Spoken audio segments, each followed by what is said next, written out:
What is going on, everybody? Hope you're all having a good whenever you watch this day. It's Wednesday as we're recording it. But this is a two-purpose video where we're going to talk a little bit about the Saturday NFL slate because we haven't covered that yet.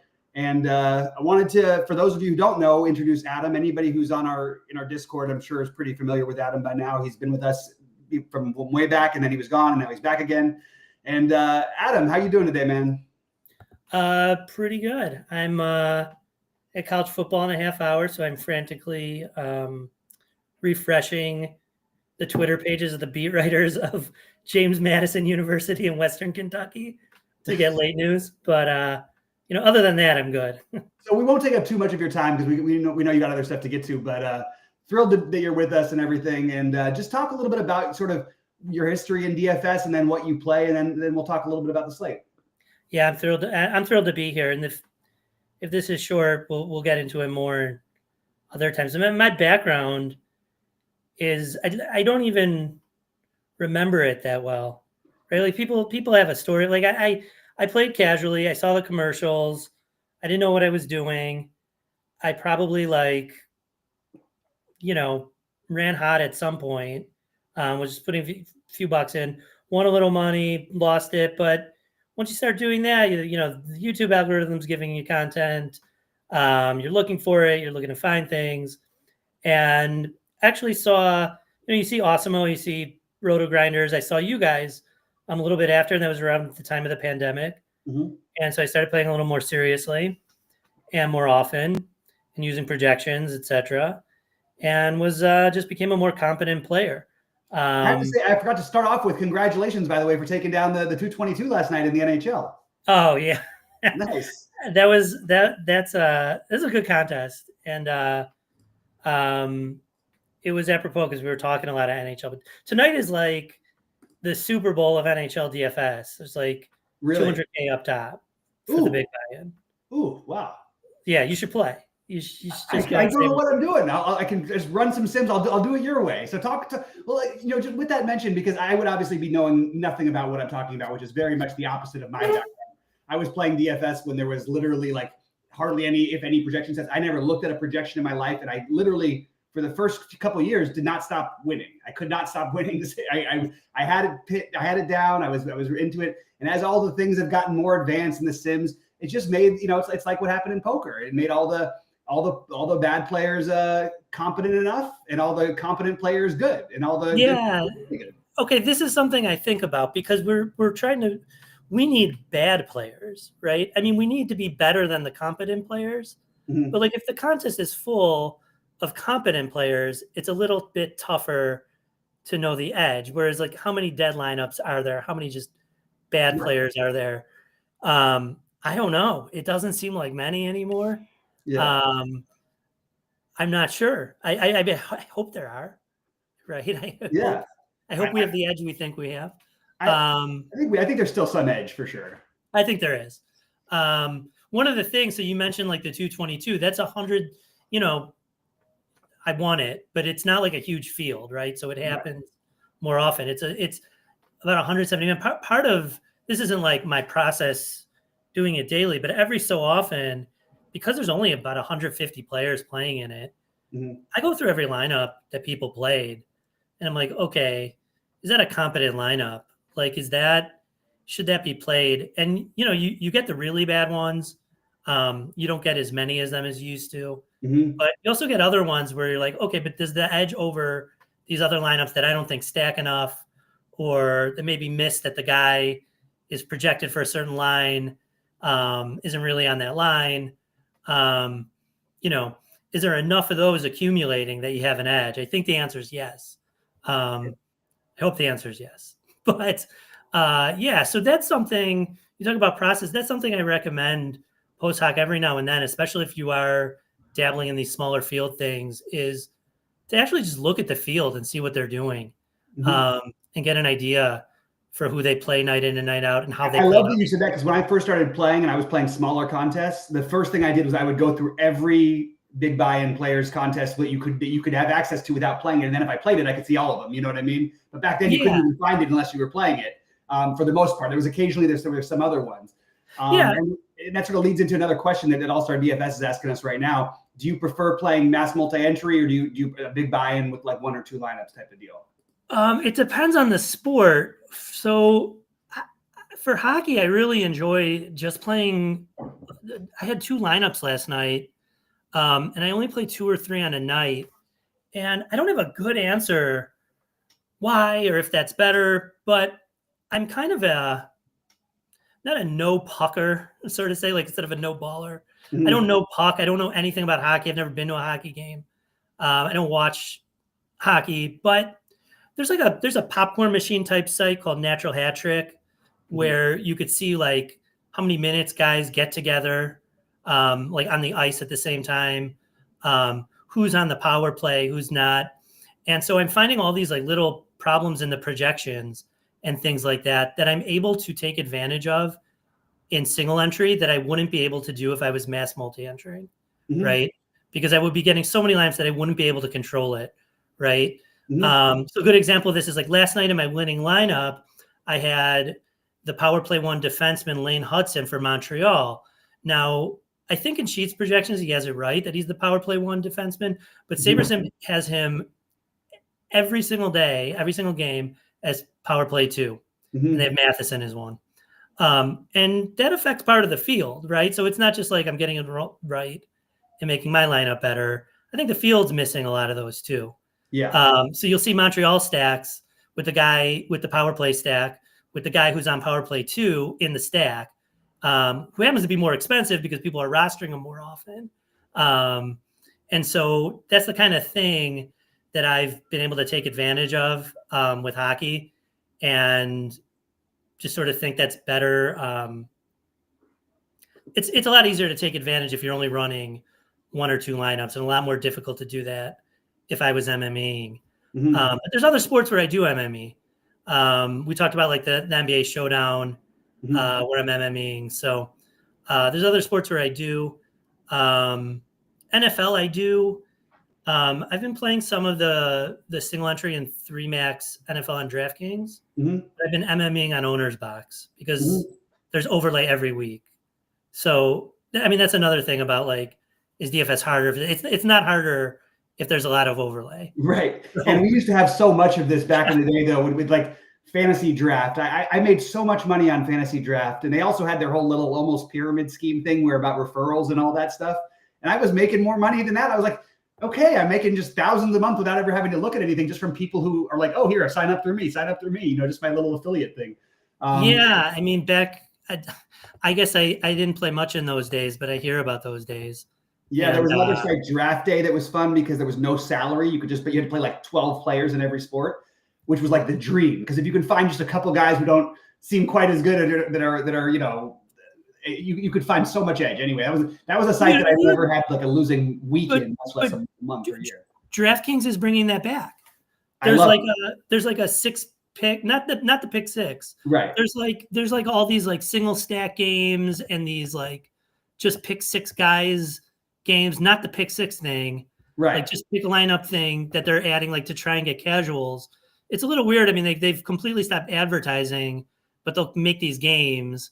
And then they'll have like terrible prize pools. And like, I don't know how they expect that to go, but like, they've like sort of brought that back. What they have to do is to have to advertise it, and they have to make some tournaments with big prize pools to get people like in already. You know what I mean? That's my take on it. Anyway. Yeah. I mean, that's what they have to. People, it's crazy because there used to be a DFS commercial on every 2 seconds. Right. And now people don't know what DFS is. Right. No, it's true. It got so big, it almost got canceled there for a minute because people were freaking out. There was so much. I don't know what that says about like consumer psychology, but there's like a consumer psychology thesis somewhere in there. Like, I have a funny one about that. Like, people thought, because people knew I did like, I work, they're like, oh, Bobby, he played poker for a living for years. Now he's transitioning. He's playing this DFS thing. But all they knew was like they knew DraftKings and FanDuel. And then they started seeing the commercials. They're like, oh my God, that's Bobby's company. I'm like, no, that's not my company. This is just something I'm doing. I'm playing on it. Okay. It's a very different thing than betting on MGM and then owning MGM. Yeah, that's awesome. But it was pretty funny. Anyway, I know you're short on time. Are we going to run into your lock if we don't get started? Yeah. Why don't we go see what we have to say about the slate? Yeah. On Saturday. Let me just. I I don't have very many specific takes, but you probably do, and that'll be helpful. Yeah. First of all, I want to know. I want this confirmation. I'm not sure. I'm not sure. I'm entirely sold 100% that Mahomes is going to play. I know they said he's going to play. I don't know. I'm speculative on whether that's going to happen, and that'll be a little bit of a slate changer. For me, this is going to be a pretty obvious target, Baltimore. I know in the first game they had their struggles against Pittsburgh. I'm not worried about it overall. I think Baltimore's going to win this game, and they're going to score a lot of points, is my take. I think the Pittsburgh has a great defense, obviously, but has been a little bit, recently has been a little bit exposed. And even Baltimore in that first game, there was like weird fluky turnovers that off of receivers' hands, stalled out drives, missed fourth down conversions, and then just field goals. And I think Baltimore comes out and wins this game. And I think Baltimore is, people who know me, who follow us a lot, I talk a lot about Baltimore. You're not getting especially different with it, but I do think that playing the Baltimore will be heaviest. I've been on this Mark Andrews thing for a while, and I feel a little bit happy that no one caught on, and I got away. I got ahead on it. But Mark Andrews double digits in 9 of his last 11 games after a really rough start to the season, and he's a somewhat differentiating play to me. I also think you could throw Likely into the mix, but it's going to be pretty heavy Baltimore focused for me personally this week, with the exception of probably not playing very much Derrick Henry, and. What are your thoughts on that? That's just sort of, I know that they have the highest total, but I still think it's different within their stack how you do it. So so a couple thoughts. One, I know this is factored into the price already, but Pittsburgh just played at Philly, and they stay on the East Coast, play at Baltimore. That's rough. Yep. That is. So I watched you guys earlier, and she'd talk about going to the West Coast or going cross country for some game on Sunday. They're not going across country, but that is pretty tough. Traveling across country, staying. Oh, I'm sorry, Pittsburgh. They're not staying. They're not that far. Wait. You see, that's the I don't know ball. You got to switch that. It happens to me all the time. So they're not okay. They're not going there, but it's a tough stretch. They have a good defense, though. Pittsburgh does have a good defense, but it seemed to be like that the top team, like Philly, took care of it pretty well. So I kind of agree with you. One thought I had on, you mentioned Mark Andrews. Was he injured coming into the season, or was it? He was a little banged, and the Ravens are my secondary team because Lamar's my favorite player, and he has been since he was in college, and I've stuck with him. I believe that he was the best player in the draft then. It's one of my guys who's worked out well for me. But Andrews was slightly banged up. They were using Likely a little bit more on the outside until they figured out their receiving core, which they went out and got Deontay Johnson, who's not even playing for them anymore. They actually, he was suspended last week, and they decided to sit him out this week. But I think that the thing is that they just sometimes takes with the tight ends a little bit to settle into your groove. He got injured at one point. Maybe that was right before the season. You know what? He might have been a little bit banged up. I should double check that. I remember hearing something like either he was banged up or maybe people just thought he was old. But this happens with every tight end. They always say, "Oh, they're dust. Oh, they're dust," and then by December and January, they're tight end focused because the weather changes, and all of a sudden you're playing these cold weather games. It is a little. He's got to be good to be holding off. Likely's good, right? Wasn't it week 1 that he just totally torched. Yeah, he torched, and then he almost had a touchdown at the end where it's yep. Yeah, he's freaking good. Both these guys, I actually think that when you're playing a two-game build, I like the idea of playing these two together, actually. Yeah, Likely is 3,300. What's Andrews? He was 41 last week, so he's 43. Yeah, there's nothing stopping you. Freiermuth is pretty meh, and he's priced in between them. Schultz is iffy. He's had a really poor season, and Kelsey's great, but he's in a different price range. Yeah. Speaking of that, you could go to Noah Gray. Yeah. He seems to have equal, if not more, role as Likely. My sneaky suspicion is that becomes she's always used the term hipster play, but I think Noah Gray ends up being owned a little bit more than well, the whole thing gets weaker if Mahomes doesn't play, right? Exactly. Yeah, they're what? They're 13-3. No, 13-1. They're 13-1, yeah, and 13-1. Buffalo's 11-3. There's not a lot of incentive. Right. It's just, and especially like, but the fact that Vegas made them a 3-point favorite makes me believe that they believe that Mahomes is playing. So that's the only thing that's making me question it, because I don't think there's a favorite in this game if Mahomes is not right. Yeah, also, like, the weather can't be great in Kansas City. It's not that it's 30. It's cold. It's 34 degrees, but it's not like nothing crazy with winds. It's 35 degrees in Baltimore with a little more wind, but doesn't really worry me as much because it's still only like 10 to 15 miles an hour is the current projection, but who knows by Saturday things. Yeah. So I agree with you. The fact that the market has them as 3-point favorites, that seems to me like everyone's expecting him to play. Yeah. Yeah, for sure. And Stroud is just, look, I keep waiting for it to happen. I even took some gambles on Sunday with it. He really hasn't had a game this entire season. What happened to them? Well, the funny thing is the team is still basically the same record-wise and everything. It's better. They added Mixon. Yeah, and Mixon's done a great job, but there was injuries to Nico Collins for a while, but and he's back now, obviously. But I really don't understand how Stroud has been this bad. I mean, I wish this was on the Sunday slate because I think you could get really low ownership on the Lamar stacks, and I just think Lamar. I'll pay up with him. I'll play the double tight end or something weird like that. That feels like it's going to be like sort of not my core build, but like something I'm going to certainly do in at least one high buy-in tournament. I just think that's seems to me to be the way to go. That's most obvious. I also think that when you're talking about a 2-game slate, if you're playing whatever you're playing, and I know this is, again, I know Baltimore better than I know most teams, but I love the idea of playing Justice Hill in this matchup because first of all, he plays every third down anyway. He put up 18. He put up 18 last week, 14 3 weeks ago. He's obviously at a different price tier at 4,800 than anybody except for Jalen Warren, and Najee Harris is close. But you play him with Warren, spend up at receiver, spend down with 2 tight ends. That just feels like a good way to build this contrarian this week.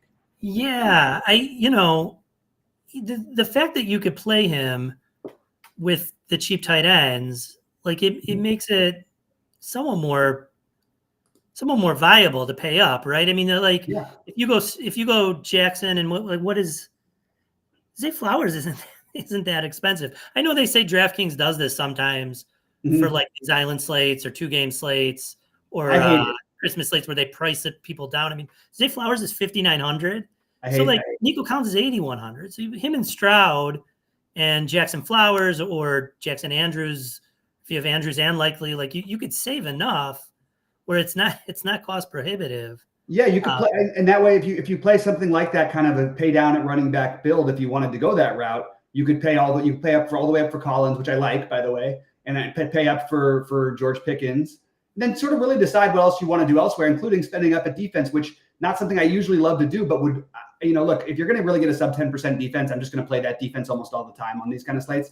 But in general, I don't mind. You can go back to Baltimore for defense. I like the Baltimore hammer stack this week, and I like my differentiating plays are Justice Hill and Isaiah Likely / Mark Andrews. Somewhere in that mix of having 2 of those 3 guys in a good portion of my lineups feels like a good way to go to me. Yeah, I mean, it's a 2-game slate, so you could still.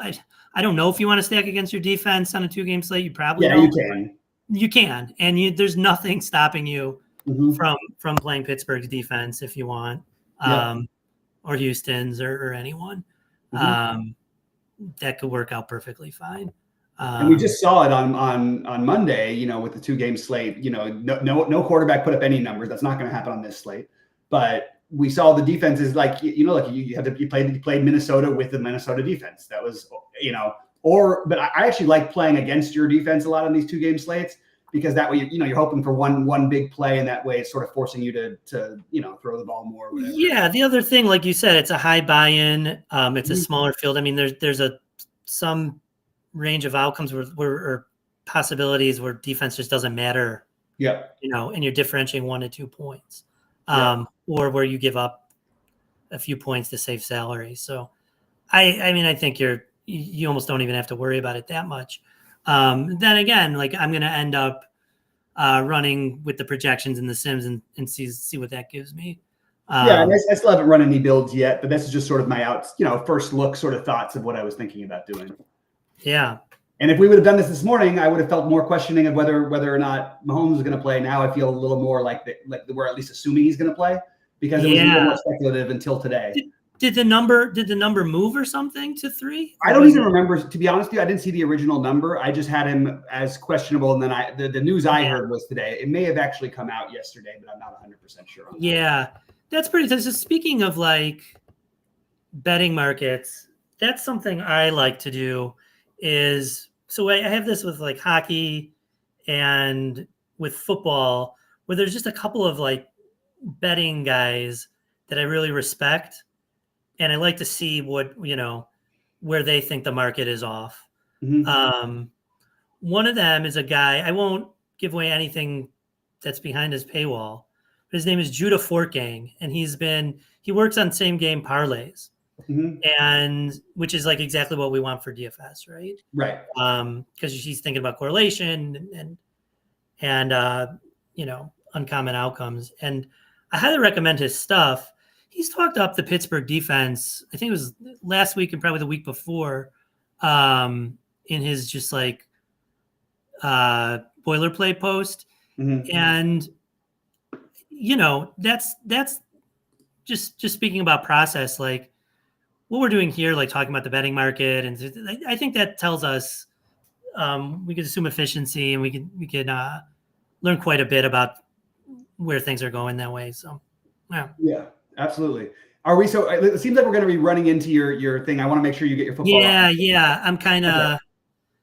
Okay. I gotta stop soon. Okay, we'll get out of here. We just wanted to do a quick, like, sort of first look, preview for Saturday. I will be live before Saturday. I just got a very unfortunate message that I think that Sheets may have COVID, so that's very unfortunate. So wishing him the best. It depends. Some people get it bad. I got it really bad. He got it bad before, so hopefully he doesn't have the bad COVID this time. And I will be live on Saturday morning. And I will be live on Sunday morning at 11 a.m. Eastern as well. Hey, man, it's great to talk to you. And then, are you still good for Friday to do the position by position NFL show? Yeah, let's do it.